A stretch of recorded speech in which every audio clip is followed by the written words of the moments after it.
Hi, Foundations of Sobriety people. So the reason that you're watching this video is I messed up the recording of our last session. It was completely my fault, and it was about 10 minutes left to the end when I realized I hadn't pressed record. So I apologize. You're not going to get a recording of our last session that had everyone in it. So what I'm going to do is a recording for you right now that gives you all the information if you weren't there, or if you want to recap to practice, because what we did today was really important and really profound, and I want to make sure that you have that. So we are practicing balance and boundaries. The reason that we're practicing these things is this is the reason that we drank. We drank because of how we felt. How we feel is underneath all of our behavior. So we need to change how we deal with our emotions, how we show up in the world, because then we won't want to drink. If we feel happier in our own skin, if we have freedom in our minds, then the need to drink will decrease, because we drink because we're stressed, because we're pissed off, because we're angry, because we're anxious, and we don't have a better way of dealing with those feelings. So what I want you to do is practice balance. How do we practice balance? Balance is a lifelong art. It's something that we practice until the day we die, because our balance needs change. So if you imagine that I have a plate and it's divided up into all the different needs that I have. So we all have, health needs, physical health needs, mental health needs, emotional needs, spiritual needs, friendship needs, family needs, work needs, career needs, community needs. These are all needs that we have. We have a yearning for them. We need them. Last week, Chip spoke about feeling the Holtz: hungry, angry, lonely, tired, stressed. When those things are out of balance, we feel it, and we have to take care of those things. Now, as we grow into sobriety, our work is to stay in balance. Are we working too much? Are we not getting enough sleep? Are we not seeing enough of our family or our friends or whatever it is? So back when before I had kids, every morning I would meditate, do a bit of journaling, I could exercise, lots of times to see my friends. Work was very busy and worked a lot. I had a lot of my needs met. However, when I had kids, I still had the same needs, but that all changed. I didn't have the time or the energy resources to meditate, to go running, to journal. I just couldn't do it. But those were my self-care needs. Those things took care of my mental, emotional, physical, spiritual health. And I just stopped doing them because I had a new baby and I was exhausted, and I got really out of balance, and I felt it. You will feel when you're out of balance. It shows up in your body. So I felt really out of balance. And what happens is when I'm out of balance, several things happen. I don't take care of myself, and I start feeling very uncomfortable in my own skin. What happens is I start to pick fault with people, particularly my husband. I remember I was about 9 months sober, and everything he did was wrong. How he put the food away, how he changed the diaper, everything he did was irritating to me. When I'm okay with me, I don't have to make you wrong. So as soon as I make you wrong, that's a red flag that there's something wrong with me. And as soon as I saw this, I thought, oh my goodness, I'm not okay. I need to do something. It's not about my husband changing. It's not about my husband putting stuff into the refrigerator differently. It's about me changing my response to him putting the food in the refrigerator. So I saw that I was really out of balance. I wasn't exercising. I didn't really have any friends with kids, with little babies. I wasn't doing any sobriety work. I wasn't journaling, meditating, going to meetings, nothing. So I made what changes I could. Now here's the thing. That looked very differently to how it looked 10 years previously. 10 years previously I had different time, different amount of time, different resources. I still had the same needs. I just had to respond to them differently. And that's the great thing about balance. I was able to go to 2 or 3 meetings a month instead of a week. I'd walk a lot with a stroller. I wasn't doing CrossFit or running or anything like that, but walking made a massive difference. I was here and there able to do a little bit of, a little meditation here and there, but that made the difference. The important thing was I was aware of the needs and began to take steps to meet them. So when we are out of balance, it will show up in our bodies, and it shows up and we need to pay attention to it. Because if we stay out of balance for too long, then that's when eventually we want to have a drink. Eventually we feel so uncomfortable, we want to have a drink if we're not getting enough sleep, if we're not if we're working too much and not seeing enough of our friends or our family, if we're not able to exercise in a way that helps us feel good about ourselves, if we're eating crap food, all of that kind of stuff.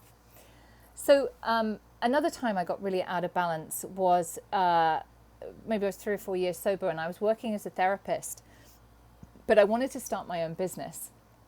So I would work full time, 40 hours a week, and then I would work evenings and weekends trying to start my own business. I would exercise, and I was very rigid with my time. I had a mindset that any time that I wasn't in my job had to be time when I was working on my business and working on, meeting my goals. And what happened is I hit burnout. And burnout for me shows up as insomnia. And after, I would wake up at 2 a.m. every morning. I couldn't get back to sleep, and I was crazy with exhaustion.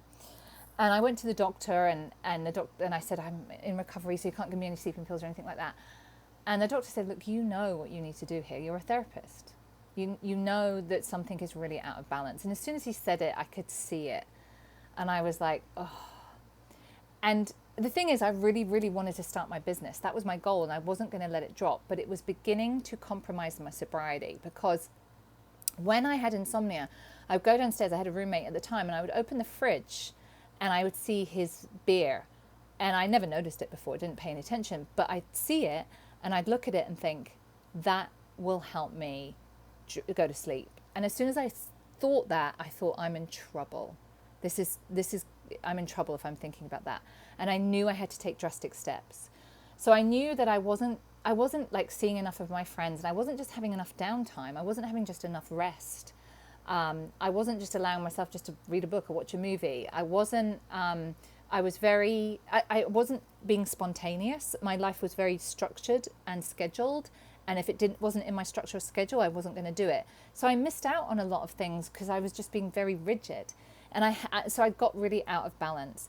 So I had to learn how to, I could have a day off and not do anything. And that actually made me more productive in my work. If I actually worked less hours, it made me more effective in the hours that I was working. I had to give myself permission to be spontaneous, that if you asked me to go to the movie tonight, I'd be like, no, I'm washing my hair, it's in my schedule. And then I realized that wasn't life and death, and that I could go, yeah, sure, I'll go to the movie, and I'd get my friendship needs met. So I want you to think about balance in your life and where you have been out of balance in the past and how that has shown up for you. Is it shown up in stress, insomnia, burnout, anger, and then where you have drunk because of how you felt? And then I want you to look at your balance needs. Where do you feel out of balance right now? Where do you feel out of balance in are you getting enough rest? Are you getting enough time with people who care about you? That's really important. That's what fills our cups. Going and spending, time with, it may be friends, family, children, whoever it is, people who just, when you leave, you just feel like, it feels great. Are you getting enough of that? Are you working too much or too little? What about your health needs? Are you mindlessly eating? Do you just need to eat a bit more vegetables? Where are you out of balance with, physical exercise? I feel physical exercise very quickly. And the last few weeks I've had a bad back and I've not been able to exercise much, and I feel like I don't like it. It makes me feel really out of balance. I'm okay, but I just feel it. And now I'm back to exercising a bit more regularly, and it feels better. So I want you to look at your balance needs, and I want you to look at where you need to make some changes now. because all of that stuff leads to a drink. Now, the reason that we are thinking about balance is it's very closely related to boundaries. Boundaries are where we all have to have boundaries. Most of us are really bad at boundaries, and we were usually raised in families where that wasn't role modeled very well. Boundaries keep the good in and the bad out. Boundaries are where we know what's okay and what's not okay. You can't be happy, successful, or free or sober without really good boundaries. And they are a life skill. They're just a skill. You can learn how to have them at any age. And I'm going to teach you a method that I have in just a second. So we have to practice boundaries because we can't be balanced without having boundaries. They're very closely related, because to be balanced means that we'll sometimes have to say no to things. And if we're not very good at doing that, then we'll stay out of balance. So often, most of us tend to be people pleasers. Chip and I have spoken about this on the podcast quite a lot. Being a people pleaser is when we believe it's our job to please and make other people happy. So I want you to think in your life when and where you have acted and said things because you've wanted the other person to like you, approve of you, and for them to be happy. And you've twisted yourself up in knots, doing or saying things that are not congruent, are not true to who you are, that are not connected with your integrity. And all of that makes us feel uncomfortable, and all of that is what leads to a drink. I want to be really clear here. When we say yes and we mean no, when we care more about how somebody else feels than we do ourselves, when we behave in those ways, it makes us feel very uncomfortable in our own skin. And when we feel uncomfortable in our own skin, that is what leads us to a drink. So we're going right to the root cause right here, and we are really going to practice having boundaries so that it doesn't get to the point that we want to have a drink to change how we feel. Hopefully this is making sense so far. And if you're watching this on this video, and if nothing makes sense, just put a comment in the group and I'll reply. So this is how we practice boundaries. We're going to follow this rule.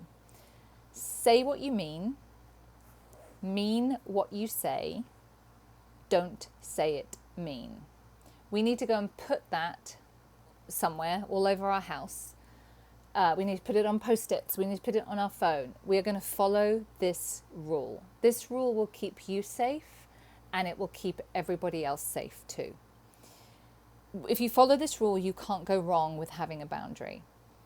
So let me explain how this works. So say Chip comes up to me and says, Veronica, oh my God, please, can you help me move on Saturday? It's a nightmare. It's a nightmare. I don't know what I'm going to do.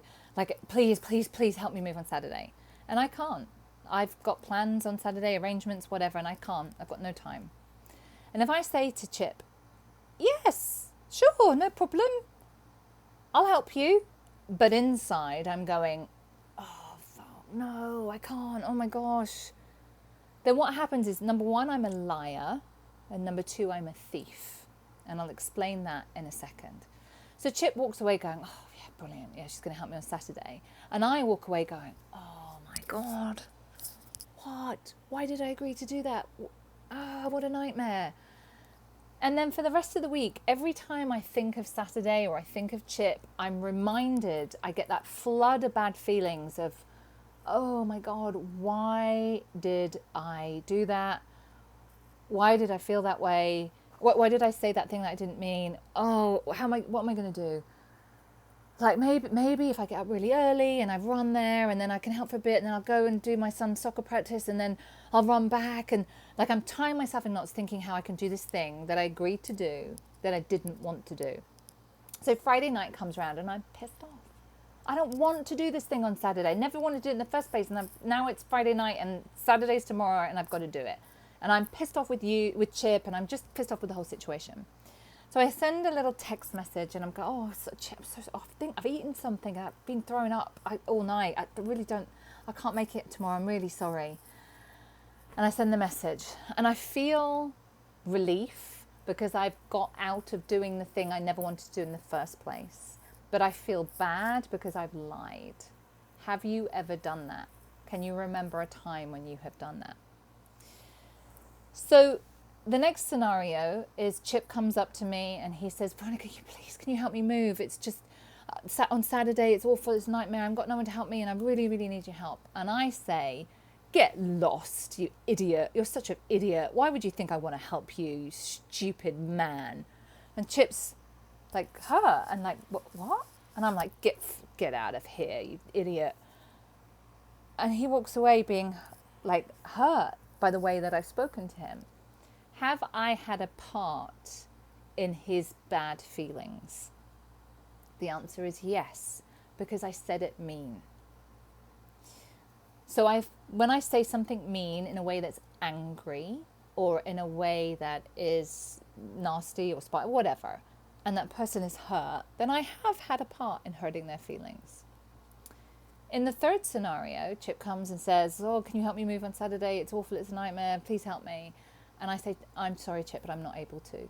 He goes, what? No, please, oh, really, I'm desperate, I really need help. And I said, Chip, I'm really sorry, I can't help you on Saturday.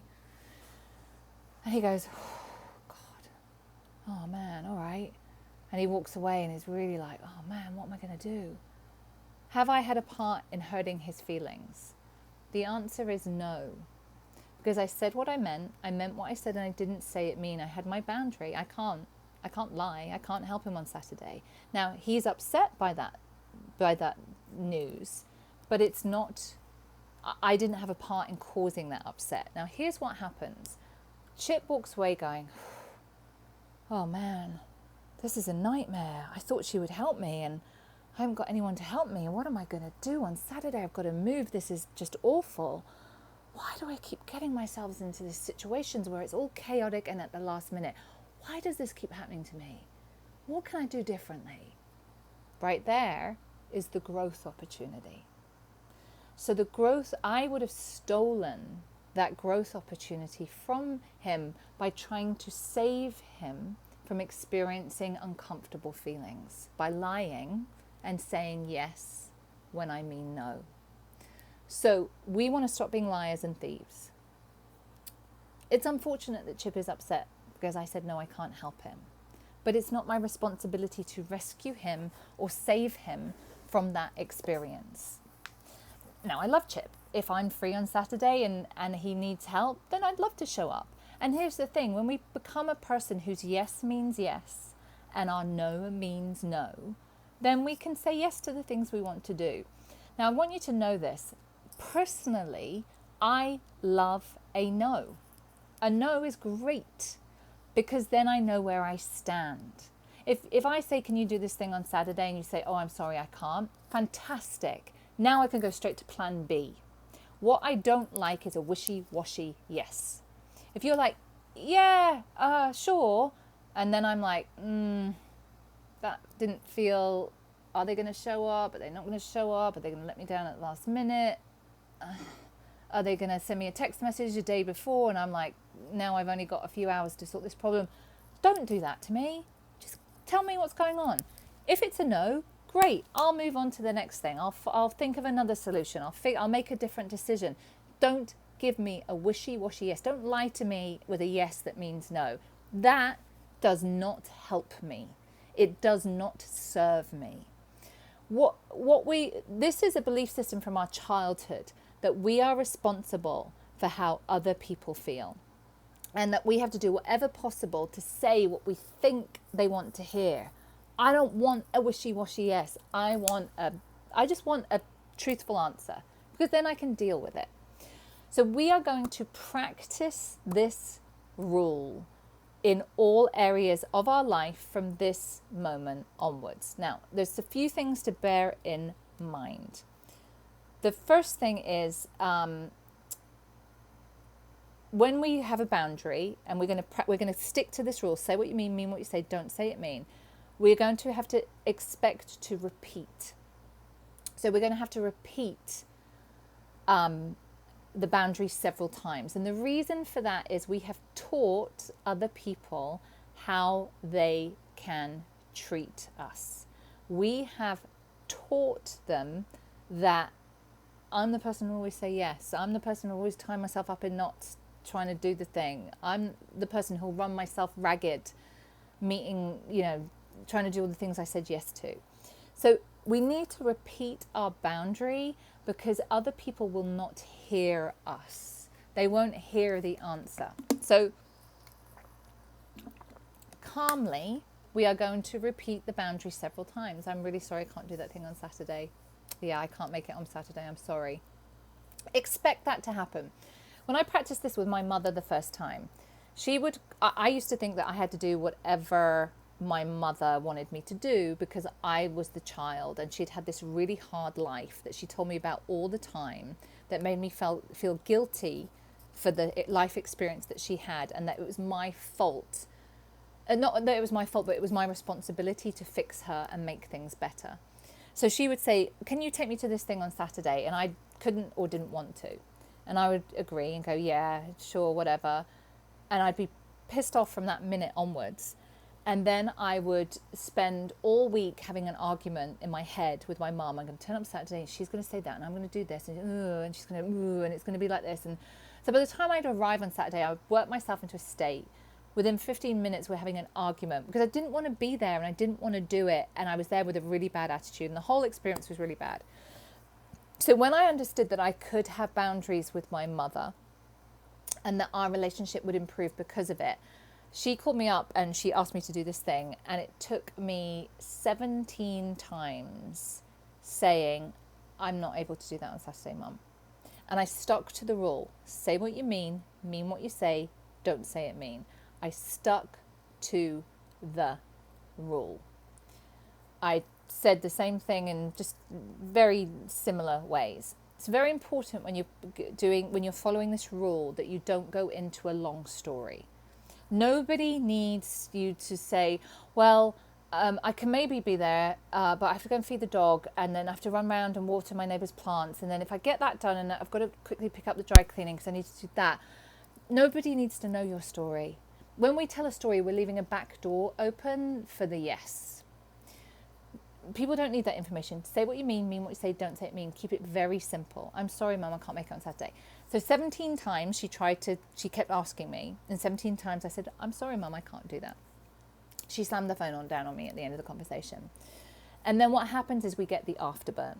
Expect this to happen. The afterburn is just that, oh my God, she thinks I'm a terrible person. Am I a terrible person? Oh my God, this feels really... It's because we are doing something very new and it goes against this programming that I'm responsible for how other people feel. Now the afterburn will go pretty quickly, and then we can then, after a few hours, check and feel like, this feels okay. I'm so glad I said no to that thing that I never wanted to do on Saturday. Then we can sleep in our head at night. So use the rule, expect to repeat it many, many times. Expect to have the afterburn. So sometimes the afterburn has a little bit of information in it, and it might be, I can't make it on Saturday to go and help Chip move. I'm going to order him pizza for lunch. So at least he has some, doesn't have to worry about what he's going to eat that day. That's all I can do. That's what I'm able to do. So it might be like, I can't take so with my mother, for example, what would happen, it would be, I can't do the thing, but I want to see my mum. And I would say, Mum, I can take you for lunch on Thursday. I'd love to do that. Would that work? And it would take her a little while, and eventually she'd be like, well, okay, let's do that then. And then we'd go for lunch on Thursday, and we would have a nice experience because I wanted to be there. I wanted to show up. I have balance and I have boundaries, and it made our interaction so much more agreeable. So I can't emphasize this enough. The reason that we drink, if you remember those domino runs from when we were kids, like there's huge, the first domino goes down and they go brrr, and there's like thousands of dominoes go down. All those dominoes lead to you drinking. The first domino is you being out of balance and not having boundaries because you feel uncomfortable in your skin, you are obsessing, you are renting space in your head to this situation, to this person, you're getting angry, you're feeling bitter, you're feeling resentful. All of that is avoidable if we say what we mean what we say, don't say it mean. So this is what we're going to go and practice in all of our interactions this week. We are going to look for balance and we are going to practice having boundaries. This is a process. Don't expect it to be perfect. It will be messy and you will make mistakes. It's okay. That's how we learn. It's also going to feel really, really scary. Saying no to my mother was extremely terrifying for me. I was like 30 at the point. Because I'd never done that. I didn't know how to do that. It was a brand new thing and it felt terrifying. But it came down to this. I couldn't continue living the way that I had been living. I couldn't continue saying yes when I meant no, being burnt up with people, being angry and resentful. I just couldn't continue being like this. So this was the alternative.